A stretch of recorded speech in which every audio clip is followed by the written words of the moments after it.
Good morning, students. From today, we are going to start the second part of our chapter 2, that is the capacitors, right?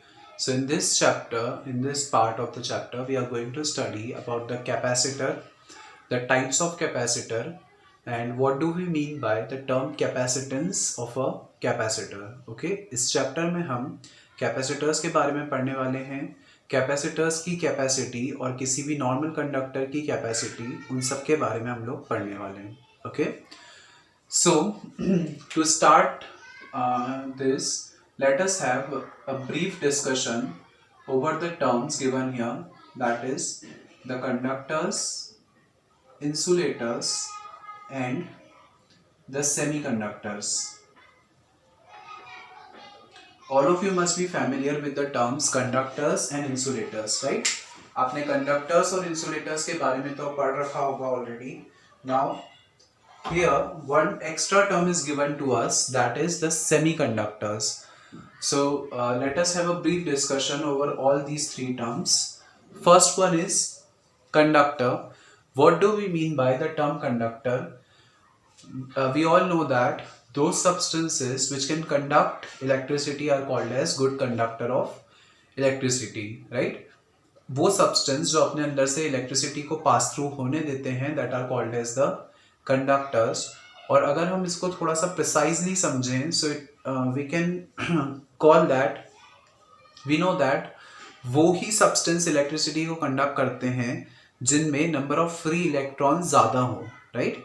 सो ऐसे substances जिसमें number of free electrons ज़्यादा होते हैं उनको हम क्या बोलते हैं? Conductors, right? कंडक्टर्स के एग्जांपल हो जाएंगे Ag and Cu, that is silver and copper. Silver is the best conductor of electricity and copper is also a good conductor of electricity. So conductors ऐसे substances जिनमें number of free electrons जो होते हैं वो ज़्यादा होते हैं, that are called as the conductors. Now second term insulator is given to us. Insulators obviously ऐसे substances जो अपने अंदर से इलेक्ट्रिसिटी को पास थ्रू नहीं होने देते हैं उनको हम बोलते हैं insulators.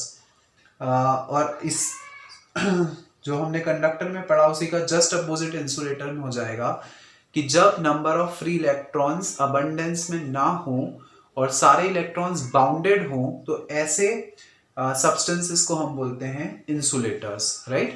और we can say that ऐसे substances जिसमें outermost orbit completely occupied रहता है, completely filled रहता है, उसको हम क्या बोलते हैं? Insulators. So basically insulators are those substances which do not have free electrons, right? They are called as insulators. Insulator का example हो जाएगा हमारा glass, wood, rubber, etc. है ना? All these things are the insulators because they do not conduct the electricity. Now there is a term given here, that is the semiconductor. This is a new term है ना for all of us. So what do we mean by the term semiconductors? Obviously यहाँ आप नाम से समझ में आ रहा है, semi means आधा और conductor means obviously the conductor. So semiconductor का मतलब ऐसे substances जो कभी कभी एज अ कंडक्टर बिहेव करें और कभी एज एन इंसुलेटर बिहेव करें उनको हम बोलते हैं सेमीकंडक्टर्स, राइट? ऐसे substances जिनकी कंडक्टिविटी पार्शियल हो, मतलब कभी वो एज अ कंडक्टर बिहेव करें और कभी एज एन इंसुलेटर बिहेव करें, they are called as the semiconductors. और ये जो कंडीशन होती है उनके कंडक्शन की, दैट कंडीशन बेसिकली उन सब्सटेंसेस की जो कंडक्टिविटी होती है वो डिपेंड करती है एक पर्टिकुलर टेम्परेचर पे. मतलब जब हम इन कंडक्टर्स को उस पर्टिकुलर टेम्परेचर पर लेकर जाते हैं, उस पर्टिकुलर टेम्परेचर पर ही वो एज अ कंडक्टर बिहेव करेंगे और अगर टेम्परेचर उससे कम या ज़्यादा हुआ तो वो एज एन इंसुलेटर बिहेव करेंगे, राइट? सो ऐसे सब्सटेंसेस जो एक पर्टिकुलर टेम्परेचर पर ही एज अ कंडक्टर बिहेव करते हैं उनको हम बोलते हैं सेमीकंडक्टर्स. जो मोस्ट कॉमनली यूज्ड सेमीकंडक्टर्स होते हैं वो होते हैं जर्मेनियम और silicon, right? GE and SI, that is germanium and silicon, are the most commonly used semiconductors. We have one complete chapter of semiconductors right जो हमारी लास्ट यूनिट है वो पूरी सेमीकंडक्टर पर बेस्ड है। वहां पे हम सेमीकंडक्टर्स को डिटेल में समझेंगे, बट यहाँ पे हमको सिर्फ इतना समझना है कि सेमीकंडक्टर ऐसे डिवाइसेस होते हैं जो एक पर्टिकुलर टेम्परेचर पे ही कंडक्शन शो करते हैं, otherwise they behave as an insulator. और जो मोस्ट कॉमनली यूज सेमीकंडक्टर्स हैं होते हैं that are germanium and silicon. Okay, now एक टर्म आती है हमारे पास दैट इज इलेक्ट्रिकल कैपेसिटेंस, जो हमारा टॉपिक भी है इस चैप्टर का। इलेक्ट्रिकल कैपेसिटेंस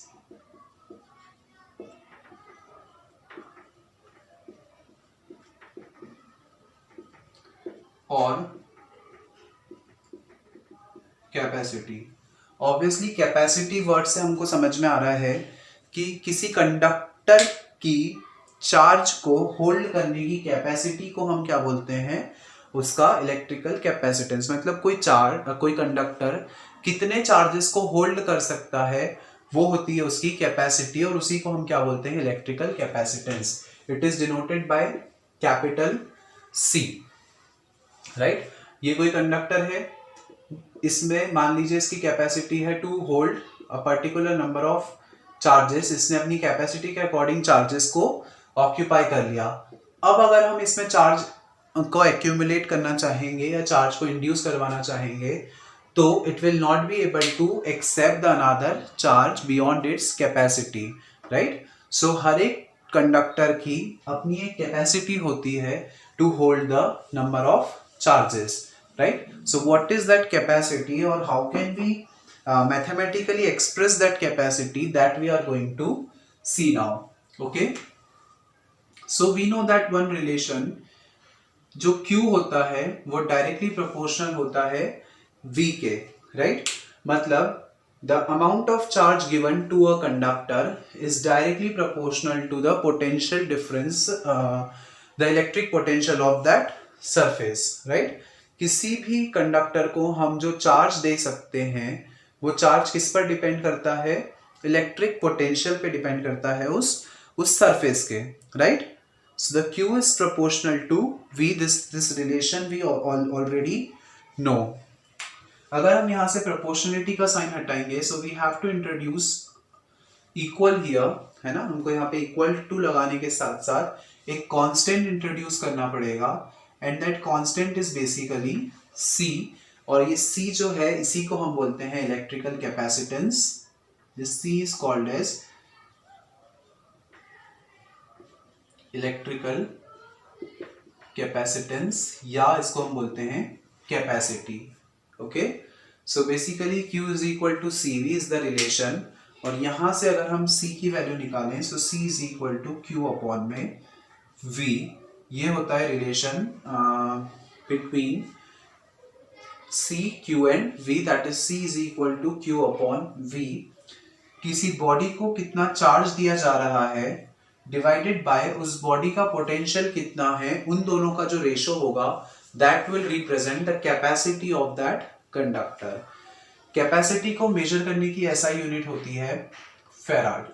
जैसे हम लेंथ को मीटर में मेजर करते हैं, टाइम को सेकंड में मेजर करते हैं, मास को किलोग्राम में मेजर करते हैं, वैसे ही कैपेसिटी को मेजर करने के लिए जो ऐसा यूनिट होती है that is farad. Okay, so the ऐसा unit of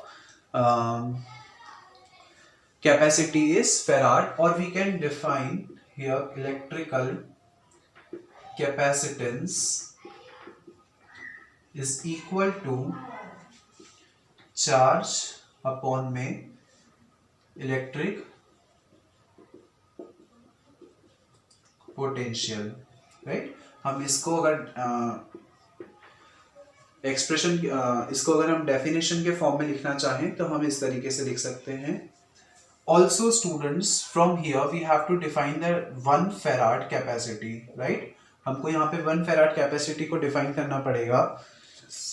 so 1 farad capacity is equal to electric potential की ऐसा यूनिट होती है 1 वोल्ट, और चार्ज की ऐसा यूनिट होती है coulomb, right. So we get 1 farad is equal to 1 coulomb upon में 1 volt. This will be equal to 1 farad. Now हम 1 फेराड कैपेसिटी को कैसे डिफाइन कर सकते हैं? अगर किसी कंडक्टर का इलेक्ट्रिक पोटेंशियल 1 वोल्ट है और आप उसको 1 कूलम चार्ज दे रहे हो, then its capacity is said to be 1 farad. I am repeating again, अगर किसी कंडक्टर का इलेक्ट्रिक पोटेंशियल 1 वोल्ट है और हम उसको 1 कूलम चार्ज दे रहे हैं, तो इट्स कैपेसिटेंस और capacity is said to be 1 farad. Actual में हम ऑलरेडी डिस्कस कर चुके हैं कि जो 1 फेराड होता है वो एक ह्यूज अमाउंट होता है कैपेसिटी का।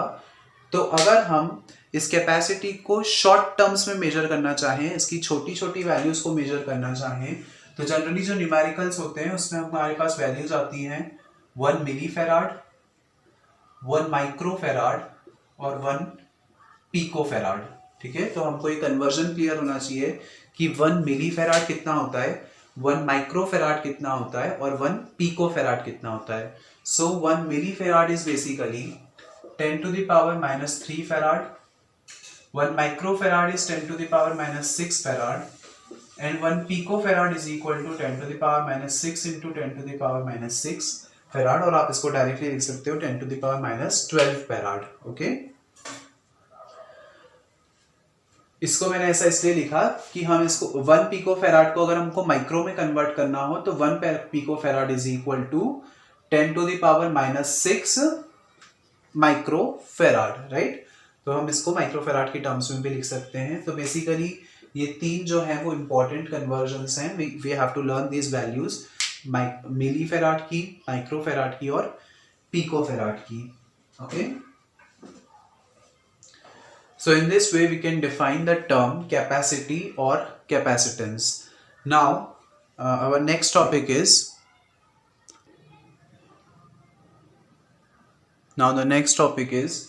capacity of a spherical conductor. Okay, obviously नाम से ही समझ में आ रहा है कि इसके एक spherical conductor है। ठीक है, एक ऐसा कंडक्टर जिसका शेप जो है वो spherical है। एक स्फेरिकल कंडक्टर की कैपेसिटी क्या होगी, मतलब वो कितने चार्जेस को होल्ड कर पाएगा, basically that we have to find, right. हम मान लेते हैं एक स्फेरिकल कैपेसिटर जिसका सेंटर हो गया O, जिसकी रेडियस हो गई स्मॉल r। ठीक है, इसकी रेडियस हम मान लेते हैं small r। Suppose it can hold plus Q charges. ठीक है, इसमें जो चार्जेस आ सकते हैं वो कितने, हम मान लेते हैं कितने चार्जेस आ सकते हैं, Q charges. Okay, so students we know that the expression for electric potential of a spherical conductor is equal to 1 by 4 pi epsilon naught into Q by R, right? This thing we have already derived in our potential वाला part जो है chapter 2 का, उसमें हम already ये चीज derive कर चुके हैं that V is equal to 1 by 4 pi epsilon naught into Q by R. You can recall it. So also we know that Q is proportional to V or Q is equal to CV. This thing we also know. Basically हमको निकालना क्या है, capacity, मतलब इस C की value. तो इस C को इधर ही रहने देते हैं, V को इधर नीचे भेज देते हैं, तो ये हो जाएगा C is equal to Q upon V। अगर मैं V की ये वैल्यू यहाँ से उठाकर यहाँ पे पुट कर दूं, so I will get C is equal to Q upon में V की जगह पे आ जाएगा 1 by 4 pi epsilon naught into Q by R। जो नीचे वाली दोनों टर्म्स हैं वो ऊपर मल्टीप्लाई हो जाएंगे and we will get C is equal to 4 pi epsilon naught, ये वाला Q as it is into R as it is divided by, ये डिनोमिनेटर वाला जो Q है वो नीचे ही रहेगा like this। जो नीचे वाली दोनों टर्म्स है वो ऊपर चली गई और ये वाला Q यहीं पर रहा as it is। ये Q से Q cancel and we will get C is equal to 4 pi epsilon naught into R। This is the expression for the capacity of a spherical conductor। एक spherical conductor की capacity के लिए this will be the expression। okay, so basically we can say that कोई भी spherical capacitor अपनी radius का 4 pi epsilon nought times charges को store कर सकता है, राइट? कोई भी स्फेरिकल कैपेसिटर अपनी रेडियस के 4 pi epsilon nought times charge को स्टोर कर सकता है। And you know that the value of this 4 pi epsilon nought is 1 upon में 9 into 10 to the power 9, right? हमको पता है 1 अपॉन 4 पाई एप्सिलॉन नॉट की वैल्यू क्या होती है, 9 इंटू 10 टू द पावर 9। तो अगर मुझे यहाँ से 4 पाई एप्सिलॉन नॉट की वैल्यू निकालनी है तो ऑब्वियसली इसको इक्वेशन को रेसिप्रोकल कर दो, so you will get the value of 4 pi epsilon 9 that is 1 upon में 9 इंटू 10 टू द पावर 9। सो अगर आपको न्यूमेरिकल आता है तो you can put the value from here in this expression, okay? और यहाँ पे हम इसकी एसआई यूनिट लगा देते हैं, दैट इज फेराड। तो कैपेसिटी की एसआई यूनिट हो गई farad and this will be the expression for the charge that can be stored in a spherical conductor। एक स्फेरिकल कंडक्टर कितने चार्जेस को होल्ड कर सकता है, उसकी क्या कैपेसिटी होती है, उसके लिए this is the expression, okay? Now our next topic is principle of capacitor और कंडेंसर। एक नॉर्मल कंडक्टर भी जो होता है वो चार्जेस को स्टोर कर सकता है और जो कैपेसिटर होते हैं वो भी चार्जेस को स्टोर कर सकते हैं, बट दोनों में ऑब्वियसली कुछ डिफरेंस होता है, तभी हमने दोनों का अलग अलग नाम लिखा, कंडक्टर और कैपेसिटर। तो एक्चुअल में दोनों में क्या डिफरेंस होता है दैट वी विल सी, और क्यों हम कैपेसिटर को यूज करते हैं to store the charge rather than a conductor, that also we will see, okay? So देखने में एक नॉर्मल कैपेसिटर और एक कंडक्टर दोनों एक जैसे दिखते हैं, ठीक है? दोनों का साइज सेम होता है, बट जो कैपेसिटर होता है it is different from conductor in the way that instead of having the same dimension as that of a conductor, it can store more charges as compared to that of conductor, ठीक है? मतलब एक conductor का जो shape and size होता है वो same as a capacitor होता है, बट जो कैपेसिटर है वो कंडक्टर से ज्यादा चार्जेस को स्टोर कर सकता है। उसको इस तरीके से बनाया जाता है कि वो ज्यादा चार्जेस को स्टोर कर पाए। अब वो कैसे होता है that we will see, okay? For this let us consider एक सिंपल सी हमने प्लेट कंसिडर की, it is a metallic plate.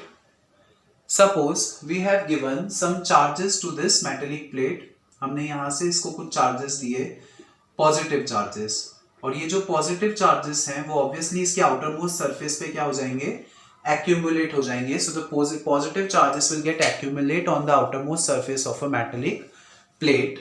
अभी ये जो metallic plate है it is a normal conductor, ठीक है? ये जो है ये एक नॉर्मल कंडक्टर है जिसको हमने चार्जेस दे दिए।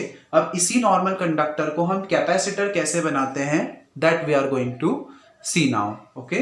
तो इसी नॉर्मल कंडक्टर को कैपेसिटर बनाने के लिए, मतलब इसकी कैपेसिटी को इंक्रीज करने के लिए हम क्या करेंगे, इसके पास में एक नॉर्मल कैपेसिटर एक अनचार्ज्ड प्लेट हमने रख दी, ठीक है? ये प्लेट जिसको हमने चार्ज कर दिया पॉजिटिव चार्ज, इसके पास में मैंने एक अनचार्ज्ड प्लेट रख दी, इस पर कोई भी चार्ज नहीं है, ओके?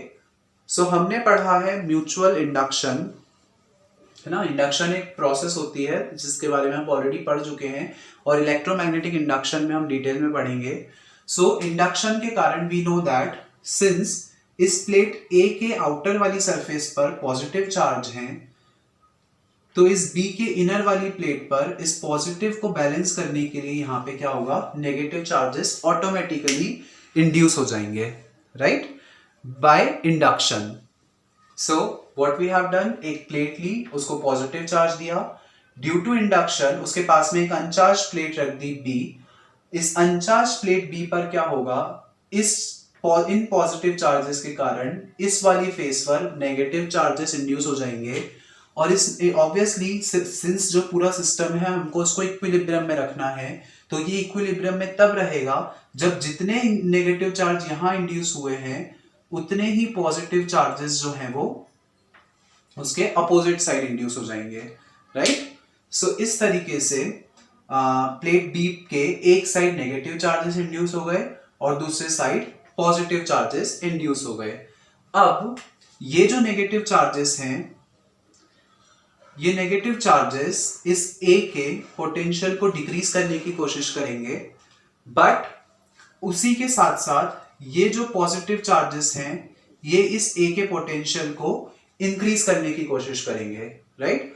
अब इसके पहले हम देख लेते हैं कि कैपेसिटी और पोटेंशियल का आपस में क्या रिलेशन है। So Q is proportional to V, Q is equal to CV और C is equal to Q upon V। That means if charge is taken to be constant then C is proportional to 1 upon V। इसका मतलब अगर potential ज्यादा तो capacity कम, और अगर potential कम तो capacity ज्यादा, राइट। मतलब पोटेंशियल और कैपेसिटी दोनों एक दूसरे के साथ इनवर्स रिलेशन फॉलो करते हैं। इसका मतलब अगर मैं किसी तरह से इस प्लेट ए का पोटेंशियल डिक्रीज कर दूं तो इसकी कैपेसिटी इंक्रीज हो जाएगी, राइट। और ये नेगेटिव चार्जेस क्या कर रहे हैं, इस ए के पोटेंशियल को डिक्रीज कर रहे हैं, बट ये पॉजिटिव चार्जेस जो हैं वो इस ए के पोटेंशियल को अगेन बढ़ा दे रहे हैं। मतलब अगर मैं किसी तरह से इन पॉजिटिव चार्जेस को हटा दूं तो प्लेट ए का पोटेंशियल डिक्रीज हो जाएगा, और जब प्लेट ए का पोटेंशियल डिक्रीज हो जाएगा तो ऑब्वियसली उसकी कैपेसिटी क्या है, इंक्रीज हो जाएगी, राइट। सो मुझे इन पॉजिटिव चार्जेस को यहां से हटाना है ताकि ए का पोटेंशियल डिक्रीज हो जाए। सो इस ए के पोटेंशियल को डिक्रीज करने के लिए मैं क्या करूंगा, इन पॉजिटिव चार्जेस को मैं क्या करता हूं, अर्थिंग कर देता हूं, राइट। जब मैंने इसको ग्राउंड कर दिया या इसकी अर्थिंग कर दी तो ये पॉजिटिव चार्जेस अर्थ में चले जाएंगे। अब इस प्लेट पर केवल नेगेटिव चार्ज है, राइट। और ये जो नेगेटिव चार्जेस हैं वो क्या करेंगे, इस प्लेट ए के पोटेंशियल को डिक्रीज करेंगे, और जब इस ए का पोटेंशियल डिक्रीज होगा तो ऑब्वियसली उसकी कैपेसिटी क्या हो जाएगी, इंक्रीज हो जाएगी।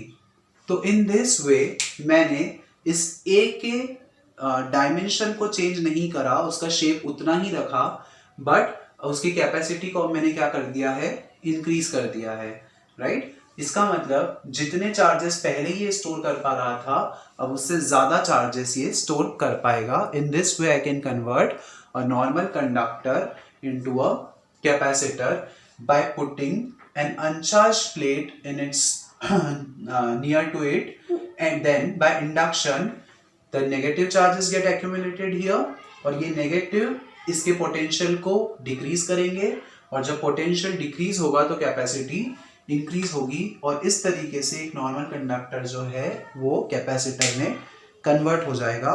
आई hope this is all clear to all of you. This is basically the working principle of a capacitor, okay?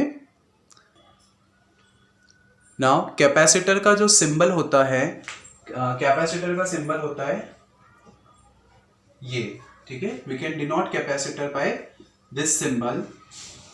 ये जो सिंबल है it is basically representing the two plates, right? ये दो प्लेट्स को रिप्रेजेंट कर रहा है, तो इस तरीके से हम कैपेसिटर को सिंबलाइज कर सकते हैं। This is the symbol for a capacitor, okay? So students, today we have seen कि एक नॉर्मल कंडक्टर और एक कैपेसिटर में क्या डिफरेंस होता है, और एक नॉर्मल कंडक्टर भी चार्ज को स्टोर करता है और कैपेसिटर भी चार्ज को स्टोर करता है, but how can we convert a normal conductor into a capacitor, this thing we have also seen. और बेसिकली एक कैपेसिटी की टर्म को हम कैसे रिप्रेजेंट कर सकते हैं फॉर्मूला में, और उसकी एसआई यूनिट क्या होती है, that also we have seen that the SI unit of capacity is farad, okay. Now in our next class we are going to study about the types of capacitor. ये तो हमने एक normal capacitor देख लिया, अब plates के dimension को हम चेंज करके देखेंगे। यहाँ पे हमने रेक्टेंगुलर प्लेट्स ली, अगर हम प्लेट सर्कुलर लेते, सिलेंड्रिकल लेते, तो उसकी कैपेसिटी पे और कैपेसिटेंस पे क्या इफेक्ट पड़ता, that all we are going to see in our next class. That is the types of capacitor we will discuss in our next class. So that's all for today, thank you.